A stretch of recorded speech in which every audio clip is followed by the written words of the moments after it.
I'm very pleased to announce our next speaker is a biology major. Jean Gannick will be presented first by her project advisor, Dr. Arnie Christensen. Hi, thank you everybody for coming today. It's my great pleasure to introduce Jean Gannick, who I had a conversation with a little over a year ago about a topic that she was interested in, and it's a topic that I think is becoming widely appreciated as a serious environmental concern. And she conceived of the experiments, she designed them, she carried them out. So from beginning to end, it was all kind of her idea. And I do want to mention that of the materials that you'll see today, it's only a tiny fraction of the work that she did, because as science often does, there were a lot of curveballs thrown our way. And almost every time that we recognized there was a problem, she was ready to go with another experiment before the dust even settled, and really did a ton of work. So I look forward to seeing this. Thank you.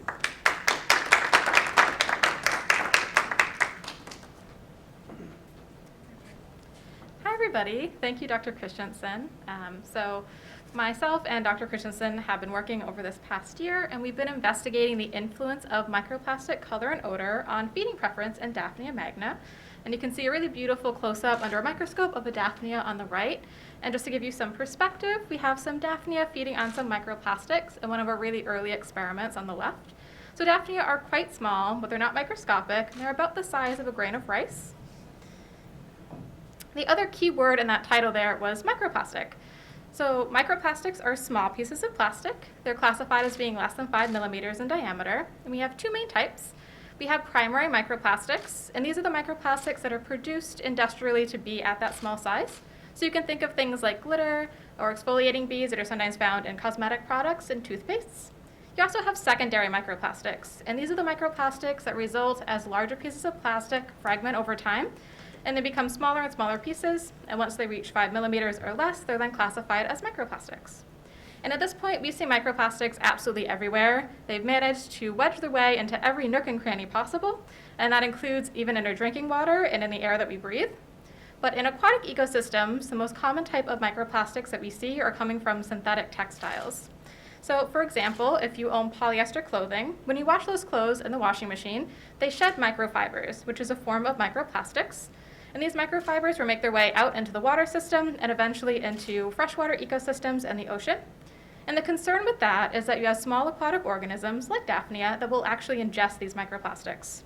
But the bigger concern here is that you have a Daphnia that eats these microplastics, but something bigger, some predator, will eat the Daphnia, and then something even bigger eats that, and so on and so forth. And those microplastics don't just disappear. They end up bioaccumulating in these larger predators. And there's also a concern of biomagnification, which is a similar idea, but the concern here being the toxic chemicals that these plastics are produced with or absorb becoming more potent and potentially more dangerous as they move up the food chain. So we see these microplastics affecting small aquatic organisms, but also affecting the entire food chain and higher level predators, which includes us. So microplastics are clearly a problem, which is why it was really important to get some more data and investigate them. And so for this project, again, we use synthetic textiles here from polyester fabric because it's the most prevalent form of microplastics in aquatic ecosystems. So what you see here is a little swatch of fabric from Joann's. This is polyester fabric. And we essentially made some homemade microplastics, which is what you see here on the slide.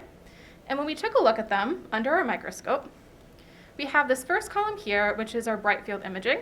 And that's like the standard view looking under a microscope. And we initially had a bit of a problem. You notice that the colors of our microplastics get a bit washed out, and it's difficult to distinguish, especially between our green and our blue microplastics here. But we were really fortunate, and these microplastics happen to have autofluorescent properties. And that's what you see here in this red and green and blue emission. And so we saw, there we go. We saw that our red, green, and blue microplastics all emit in the red emission. But the key here was that our green microplastics autofluoresce green, and they were the only ones out of the colors that we used to do this. And this is what allowed us to identify our green microplastics and distinguish them from our blue. So this was really instrumental in us being able to go through, analyze our data, and have a high confidence when we went to go and count our fibers. So now that we had a way to analyze these microplastics once they were ingested by our Daphnia, we could start with some experimentation. The first thing I needed to do was prepare some large batches of our microplastics so they were ready to go for experiments. And we found the best way to do this was I would cut up a large batch of each of the colors we wanted to use. We would weigh them and then add them to some combo media. And this essentially created what we refer to as stock solutions, and that's what you see here. So then we could easily pipette out the amount of microplastic solution that we needed, add it to our treatment vessel, and be ready to go. We also had a constant culture of Daphnia, so we had adults on hand, again, ready to go when it was time to do an experiment. And all of these adults were fasted for 24 hours prior to being exposed to our microplastics. And this was to make sure that our Daphnia would feed on our microplastics and that their intestines weren't too opaque so we could see the microplastics through their guts. We did 2 main sets of experiments. We have a series of color experiments, and independent from that, a series of odor experiments, which I'll talk about in a moment. But in both cases, after our Daphnia were exposed to our microplastics, they were dissected and then imaged, and then we could go through, count up those fibers, again, using those autofluorescent properties, and then we could analyze that data. So this was our first set of experiments, and our color experiments, as the name implies, was looking at preference for color. And my hypothesis here was that our Daphnia would prefer green microplastics.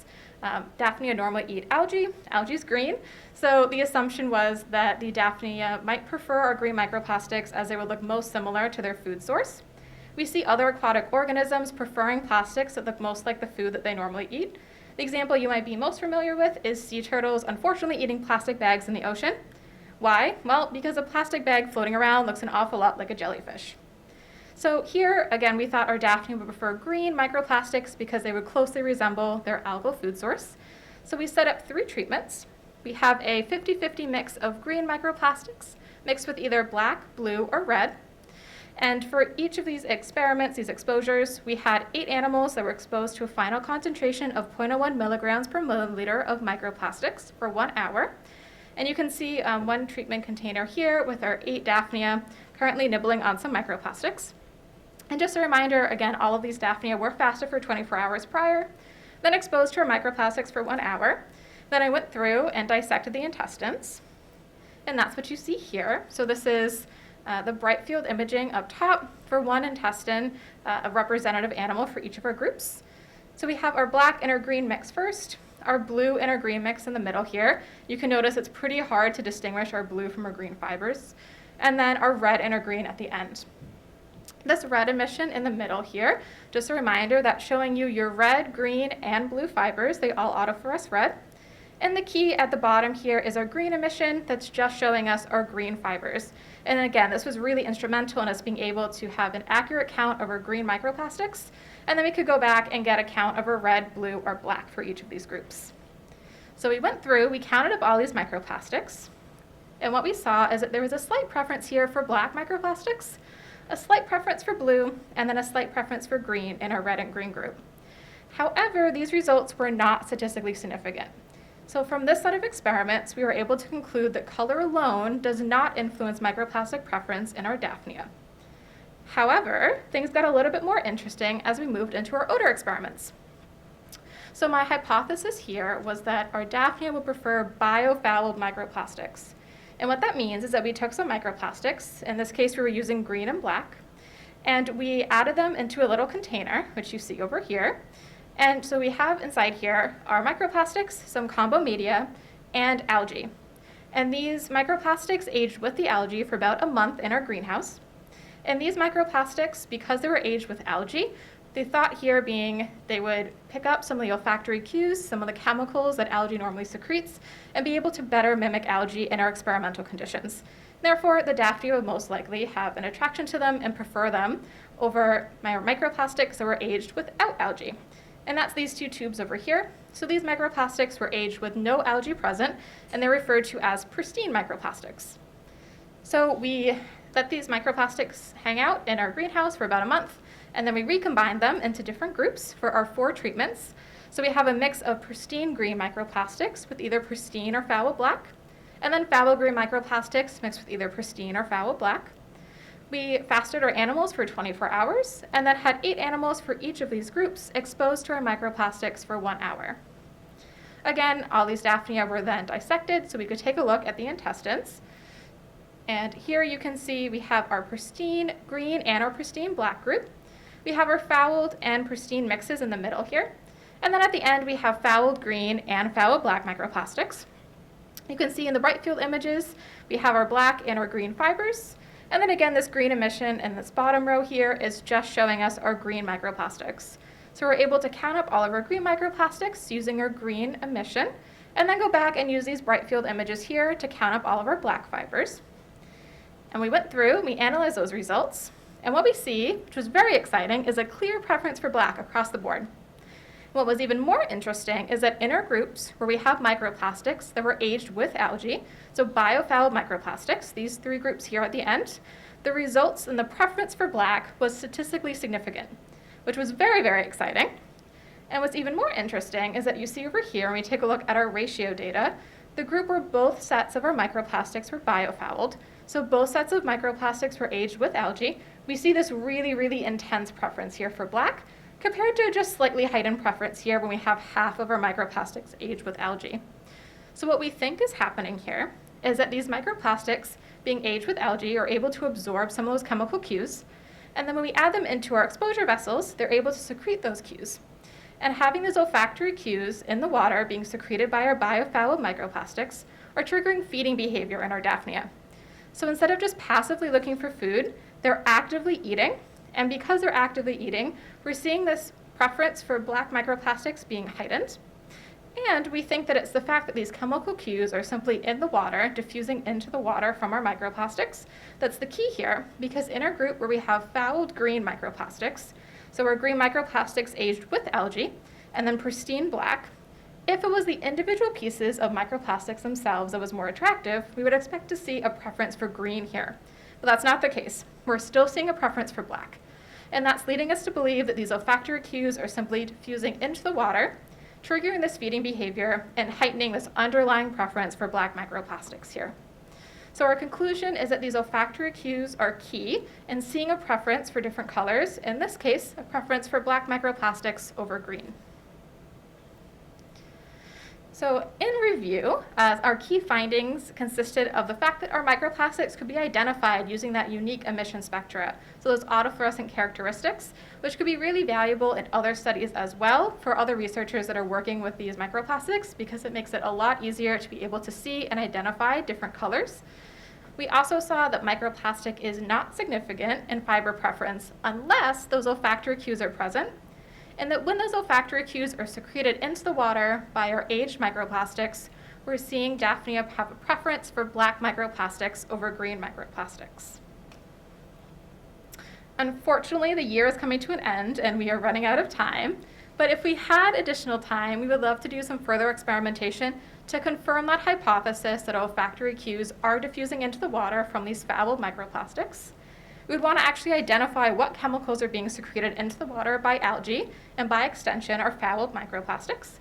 We'd also want to determine the threshold for these olfactory cues to see that significant impact in preference. And lastly, determine if these findings are true for other types of microplastic. Like I mentioned at the beginning, we used microplastics microfibers from polyester fabric here, but different plastics vary in their ability to absorb and secrete chemicals. So it would be interesting to see if those findings hold true for other types of microplastics as well. I would like to take a moment to thank Dr. Christensen, my project advisor. I feel very fortunate to have had such a wonderful mentor and someone who has been there to support me when we hit those roadblocks and deal with a whole lot of data and go through and analyze and run those statistical tests. I'd also like to thank Dr. Stevens and Dr. Giuliano, my honors readers. Their support, their advice, and their feedback throughout this process has been really valuable. And lastly, I would like to thank the biology department here. I really feel lucky to have had the opportunity to conduct independent research and have access to the laboratories and the resources that I needed to conduct research and find some really cool results. And I would like to thank all of you for being here today, for listening and learning a little bit about the world of microplastics and Daphnia with me. I am happy to answer questions after some applause. Do we have any questions for Jean? Yeah, I've got, can I ask two? Yeah. How about one at a time, so I don't forget. So the first one is, I'm curious, did you look at the presence of microplastics and algae together and the feeding preference that they might have when they're together? I personally didn't. There was one experiment that was conducted by another set of researchers that had algae present with the microplastics, and they found that if you have algae present, the Daphnia will avoid the microplastics and just eat the algae. However, I don't believe that they biofouled their microplastics. I think they were essentially what we are referring to as pristine. So if you just have like clean microplastics, my understanding is Daphnia are like, yeah, we don't want those. We're happy with actual food. And that's part of the reason why we started fasting our Daphnia. We wanted to make sure that they were hungry and that they would feed on our microplastics. So the assumption would be that if you just have pristine microplastics, the Daphnia will stay away from them. But obviously in an actual environment, you're going to have algae present with those microplastics. They're going to be sitting there and exposed to that algae for quite a while. And that's where you can run into trouble with this biofouling happening, where Daphnia might be fooled and be eating these microplastics thinking that it is in fact food. Yeah, thank you. That's fantastic. Great presentation. My second question is, do you think work like this and work from others might force technology changes in wastewater treatment plants in which they can filter out some of these microplastics? Do you think that is even possible? Yeah, so the problem with microplastics is that the classification starts at that 5 millimeter in diameter size, but microplastics continue to get smaller than that.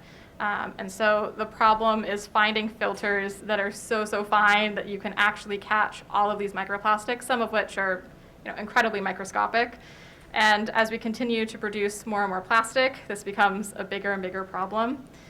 There's a group of researchers that created some kind of solution that can actually cause microplastics to aggregate, which then you can pull out the chunk of them out of the water. But obviously it's not feasible to start dumping that into the ocean on a wide scale. And I'm not sure about other environmental effects and using that in a living ecosystem. So the ideal situation would be try to clean up these larger pieces of plastic first, things like the garbage patch in the Pacific, so you don't result in having all of these microplastics, and try to slow plastic production. A lot of plastic is single use, and that in itself is a problem. So the best course of action is to be proactive, slow plastic production, stop plastic production, but in an ideal world, maybe we could start to create finer filters to make sure that we're not ingesting these plastics, because there are some human health effects that are popping up in studies from people that are unknowingly consuming these plastics through seafood or through drinking water, or even in their lungs through breathing the air.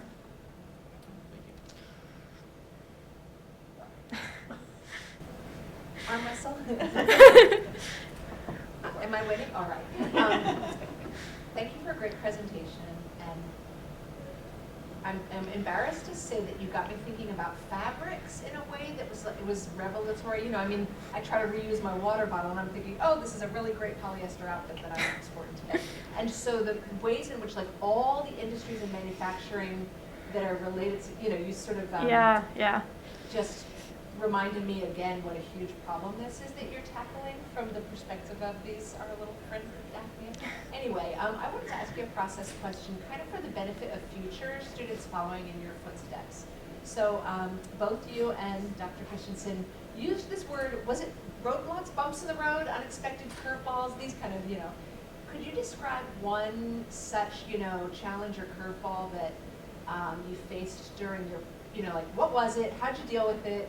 And what takeaway might that offer to the students following in your footsteps who are maybe considering doing an SHP or just starting?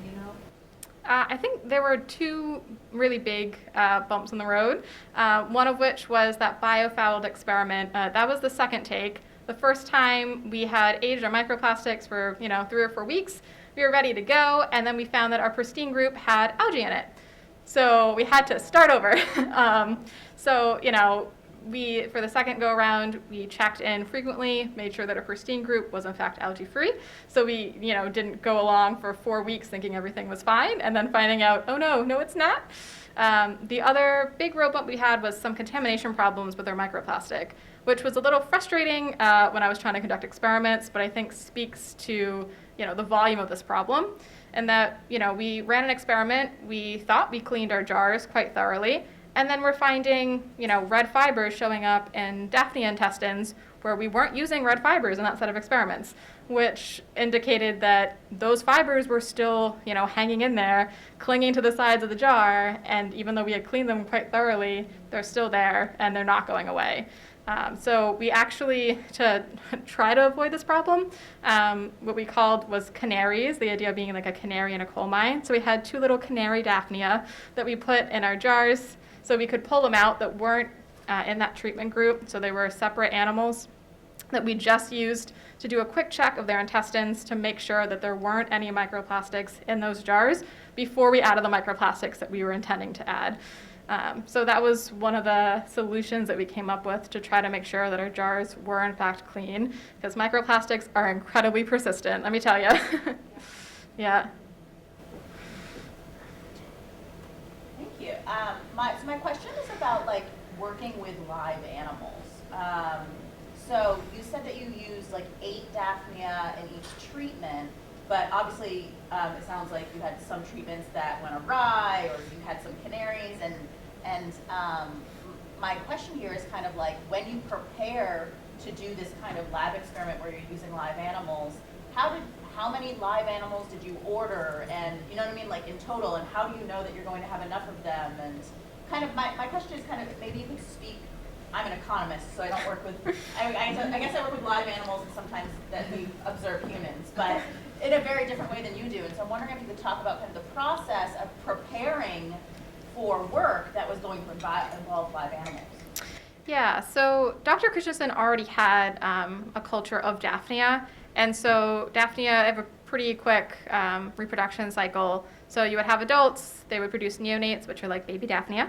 They're very cute. And then those neonates would grow up, become adults, and that cycle would continue. So once you have, an established culture, you don't have to continue to buy animals. They just reproduce on their own, so you're good to go. But because we were working with live animals, there is some unpredictability there. Sometimes we would have Daphnia that ate a ton of plastic in one go around, despite the fact they were exposed to the same concentration for the same amount of time, and to the point where we couldn't even count the microplastics in the guts. They were just so incredibly packed. And then other Daphnia just decided that, I don't feel like eating today. And we would take a look at the guts, and there would be maybe a fiber or 2 present. So there was a lot of unpredictability when it came to actually using these Daphnia in the experiment during that treatment time. But the prep prior to wasn't too bad. Once you had that ongoing culture, every once in a while we did have to wait a couple days. Like you said, you didn't have enough Daphnia ready, you needed to get more adults, or those neonates needed to grow up a little bit more so they were ready to go. But for the most part, I think because Daphnia are pretty simple creatures, it wasn't too bad working with them. I think working, with potentially vertebrates and things like mammals, like mice, is a little more complicated, especially in terms of, taking care of them. But Daphnia they were pretty chill. Yeah. Let's thank our presenter. Thank you.